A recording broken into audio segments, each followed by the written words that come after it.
Silakan duduk Bapak Ibu semua saudara ya. Terima kasih untuk tim pujiannya ya, tim musik, tim pelayanan pada hari ini. Dan saya tentunya berterima kasih juga kepada Bapak Gembala Irwan ya atas kesempatan yang diberikan. Saya kalau ingat Pak Irwan nih, Pak Gembala nih ya, yang saya ingat itu yang baik-baiknya terus. Saya ingat saya pernah makan di Gerobak Betawi. Saya ingat Pak Irwan ini pernah bantu gereja kita buat tanda tangan hamba Tuhan, betul ya Pak ya?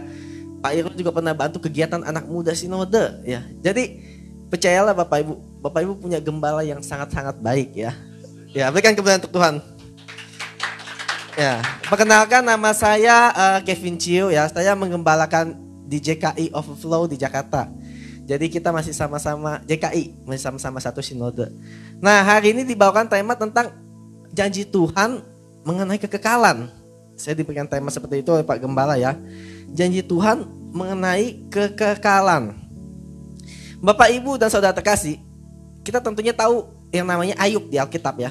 Bagaimana ia dipulihkan, bagaimana ia kehilangan semuanya ya. Tokoh yang fenomenal dengan kisahnya tersendiri. Tapi ada satu buah pertanyaan yang dibuat oleh Ayub. Ayub suatu kali membuat sebuah pertanyaan yang bagi saya cukup menarik. Pertanyaan ini adalah pertanyaan yang ditanyakan oleh manusia nih ya. Dari zaman dulu sampai zaman sekarang. Dari zaman misalkan kirim surat pakai burung tuh. Sampai zaman sekarang ini zaman anak batita bisa buka HP, buka YouTube, nyanyi K-pop. Pertanyaannya masih sama. Pertanyaannya apa? Pertanyaannya adalah di Ayub pasal 14 ayat 14, bisa ditampilkan? Ayub pasal 14 ayat 14. Pertanyaan yang sederhana tapi sangat esensi dalam kehidupan manusia. Ayub pasal 14 ayat ke-14. Ya, pertanyaan yang sederhana tapi sangat penting. Bisa muncul ya. Kalau manusia mati, dapatkah ia hidup lagi? Haleluya. Kalau manusia mati, dapatkah ia hidup lagi? Bapak Ibu kalau sering nonton film Hollywood ya di bioskop ya, ada namanya zombie, vampire, ada juga makhluk abadi segala macam. Kenapa? Saat dibuat film gitu kan mereka manusia bisa berimajinasi bebas ya. Intinya satu, manusia itu takut meninggal. Manusia itu pengen yang namanya kekekalan, pengen keabadian. Makanya Ayub nanya, pertanyaan Ayub adalah, kalau manusia mati bisa gak sih hidup lagi? Tentunya di luar semua film Hollywood terus kita tahu kebenaran firman Tuhan. Di kitab Mazmur mengatakan bahwa manusia hanya 70 sampai 80 tahun. Kalau lebih itu bonus ya, 80 tahun aja udah kuat dikatakan. Ada seorang wanita bernama Jenny. Dia hidup di Prancis, lahir pada tahun 1875. Meninggalnya 1997. Wow, usianya 122 tahun saat meninggal. Dia masuk dalam Guinness World Record, rekor dunia sebagai seorang manusia tertua yang pernah hidup. 122 tahun. Ini bukan lagi bonus, ini karunia. 122 tahun itu dia punya cucu, cucunya punya cucu lagi. 122 tahun.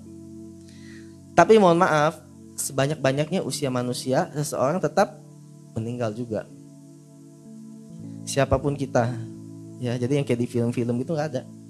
Dikatakan di Pengkhotbah 3 ayat 1 sampai 4, untuk segala sesuatu ada masanya, biasa saya bacakan aja. Untuk apapun di bawah langit ada waktunya. Ada waktu untuk lahir, ada waktu untuk meninggal. Sabtu lalu jemaat kita ada yang menikah. Saya datang ke resepsi. Minggunya saya datang ke rumah duka. Jadi Sabtunya saya datang ke resepsi, minggunya ke rumah duka. Jadi mamanya jemaat itu meninggal. Selasanya adik dari jemaat meninggal. Kemarin Sabtu ada lagi. Jadi dalam seminggu ini 3 kali rumah duka ya. Bahkan pas hari Selasa itu ya, jemaat saya itu bilang begini. Jemaat saya itu udah 60-an ya. Dia bilang begini, Pak, saya anak paling tua yang adiknya meninggal. Saya anak paling tua. Saya 7 saudara. Dalam 20 hari, 2 adik kandung saya meninggal. Dalam 20 hari 2 adik kandung saya dipanggil Tuhan. Ya saya cuma bisa jawab, ya waktu miliknya Tuhan. Saya cuma bisa jawab itu aja. Dia merasa khawatir juga karena dia yang paling tua. Kita tahu bahwa semua manusia hidup di bumi hanya sementara, betul ya? Semua ada waktunya. Terus apa tujuan manusia lahir? Apakah kalau gitu tujuan manusia lahir cuma lahir ke dunia, menikmati kehidupan, ya sekolah, kemudian bekerja, menikah, kemudian meninggal gitu aja udah? Enggak. Hidup manusia lahir bukan untuk mati. Ya, sama seperti Yesus. Kita mengikuti teladan Yesus. Yesus lahir bukan untuk mati. Ya. Kalau kita bilang kita mengikuti teladan Yesus, bukan cuman teladan karakternya, enggak. Tapi tujuannya Yesus lahir. Tujuan Yesus datang ke dunia bukan untuk mati di kayu salib. Nah, bukannya untuk menghapus dosa mati di kayu salib, Pak. Bukan. Yesus datang ke dunia menghapus dosa bukan dengan cara mati di kayu salib. Kalau mati di kayu salib, kanan kirinya juga mati di kayu salib. Kanan kirinya Yesus juga mati di kayu salib. Terus apa tujuan Yesus datang ke dunia? Yesus datang ke dunia untuk hidup setelah mati di kayu salib. Betul ya? Saya ulang sekali lagi ya. Yesus datang ke dunia untuk hidup setelah mati di kayu salib. Dikatakan di Roma 6 ayat 9, karena kita tahu bahwa Kristus sesudah ia bangkit di antara orang mati, tidak mati lagi. Maut tidak berkuasa lagi atas dia.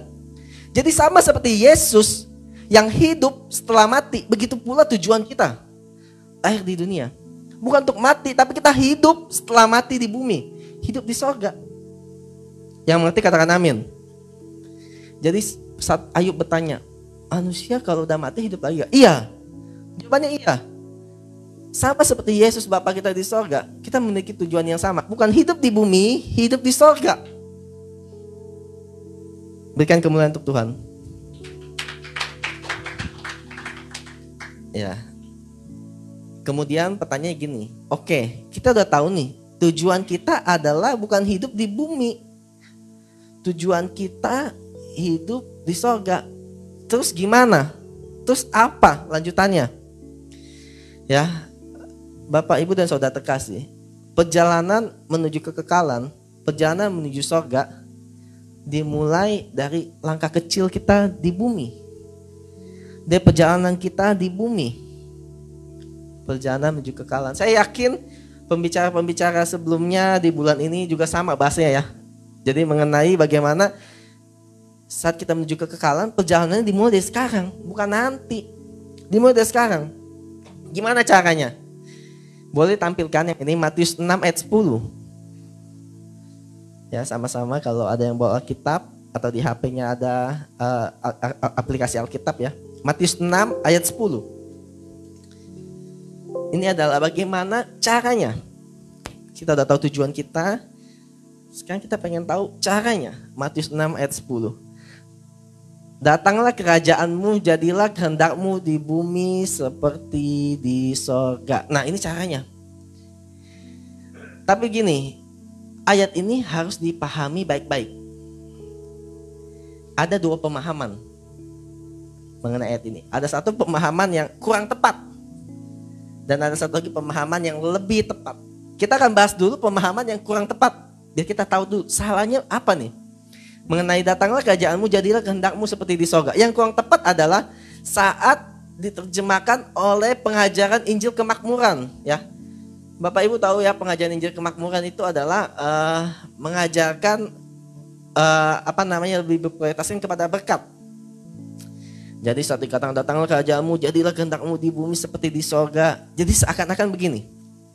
Di sorga kan kita makmur ya, hidup kita enak. Berarti di bumi juga harus seperti itu. Di bumi kita harus jadi kaya, di bumi harus jadi makmur. Di sorga kan gak ada sakit penyakit ya. Tubuh kemuliaan, berarti di bumi kita juga begitu, gak ada sakit penyakit. Nah, ini salah. Ini salah, ini pemahaman yang salah, kurang tepat. Karena kenapa?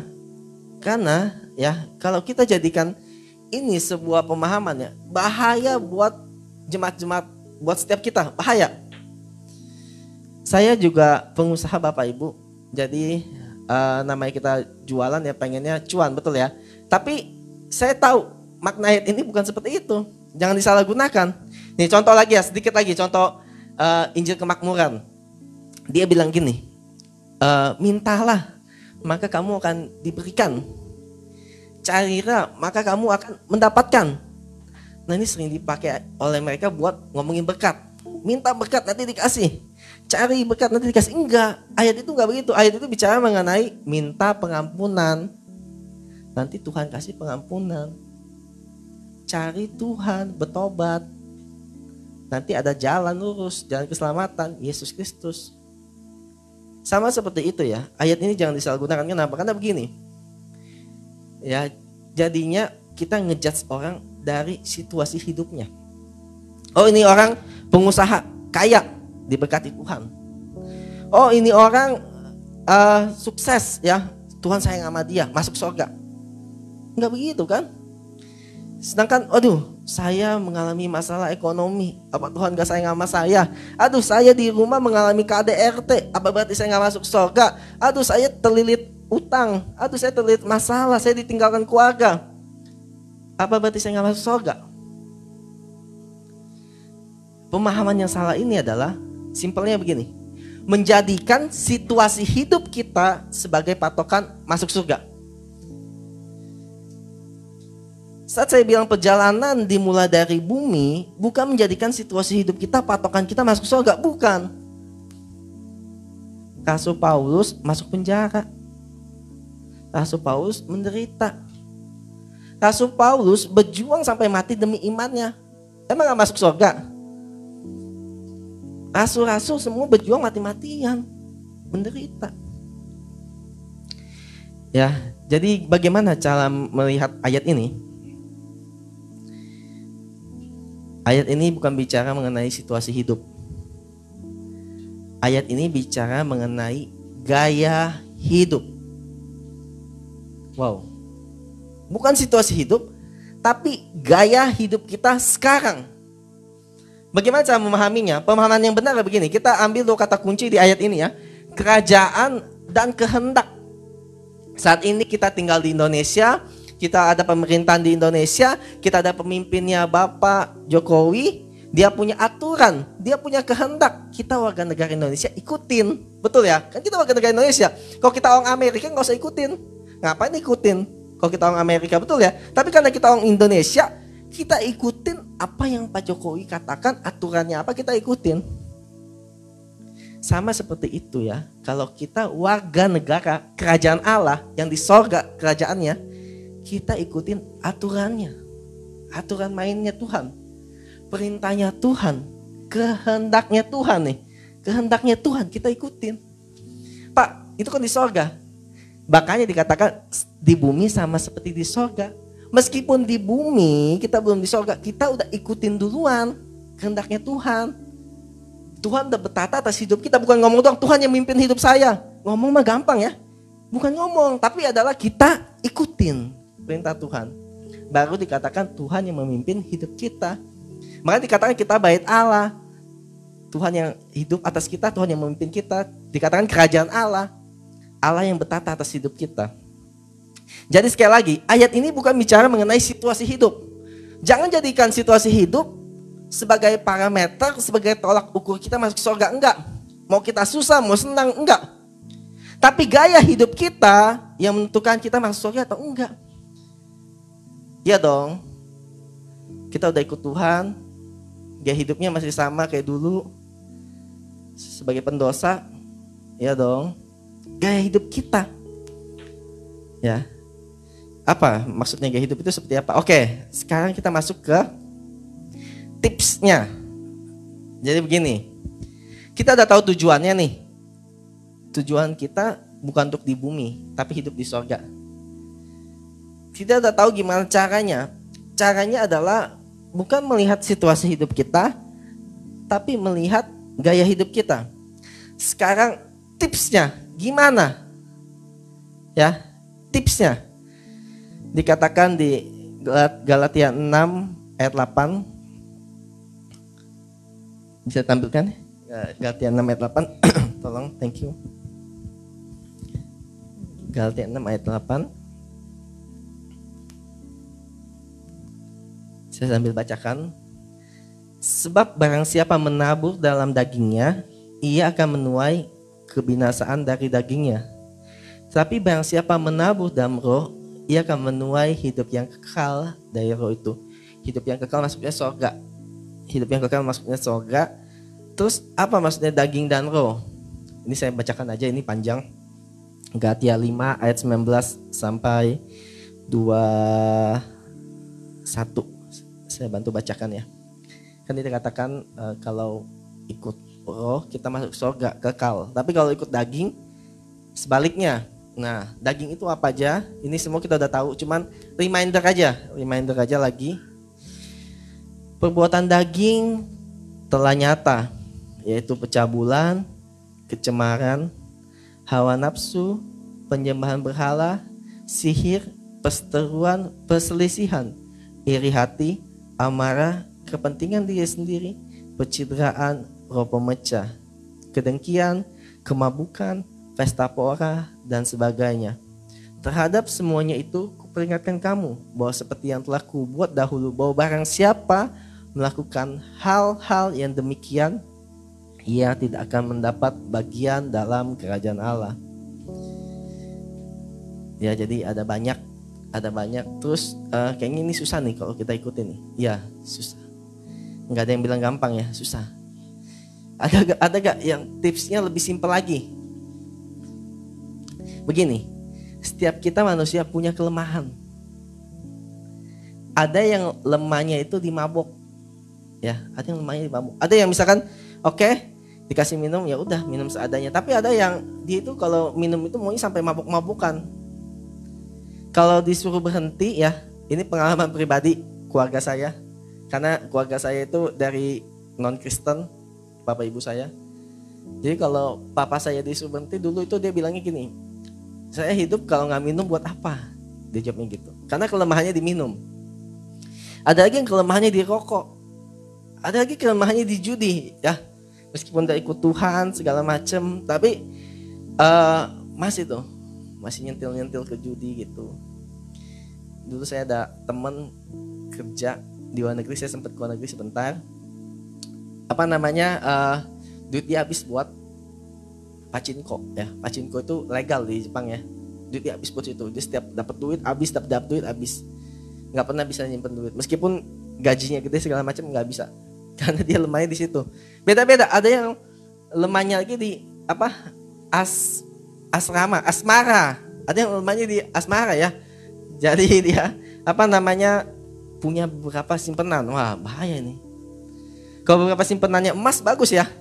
Ya kalau beberapa simpenannya apa? Deposito emas. Wah, bagus nih orang nih. Tapi simpenannya yang lain. Yang mengeluarkan duit lah, bukan yang menambah duit gitu ya.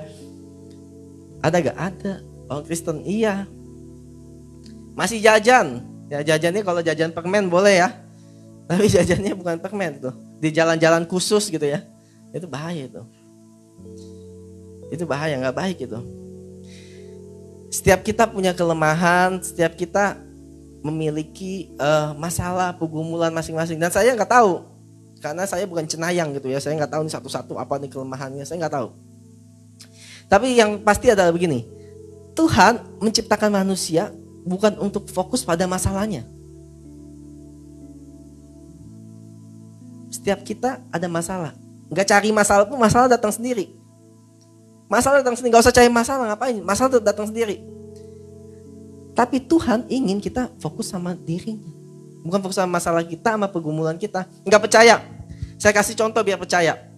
Ya Bapak Ibu dan Saudara terkasih, saya sedikit main sulap nih ya. Bapak Ibu dan Saudara terkasih, ya.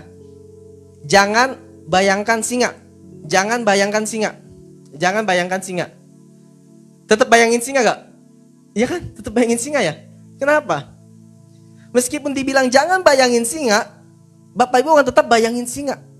Karena kita akan fokus pada apa yang kita katakan. Jangan rokok, kita akan fokus pada rokok. Jangan mabok, kita akan fokus pada mabok. Yang kita ingat-ingat enaknya loh. Kita ingat-ingat pengalamannya. Makanya Tuhan gak menciptakan kita fokus sama masalah tersebut. Masalah hidup kita enggak. Tapi fokus pada Tuhannya. Ya saya percaya di tempat ini digembalakan oleh Pak Irwan, ada ibadah-ibadah rutin yang dilakukan. Kita fokus ke sana. Jangan menjauhi ibadah. Ikut ibadah yang ada, baca Alkitab, kembali berdoa. Ya, bukannya kita maksudnya kayak udahlah ini masalah kita lepas, enggak gitu. Tapi kita sambil cari solusi, sambil kita fokus sama Tuhan. Nanti Tuhan yang lepas ketergantungan kita. Ada kuasa Tuhan. Jadi bukan kuatnya kita. Waduh, kuatnya Kevin, enggak. Kuatnya Tuhan kita. Kita enggak sanggup, tapi kita punya Tuhan yang lebih sanggup. Katakan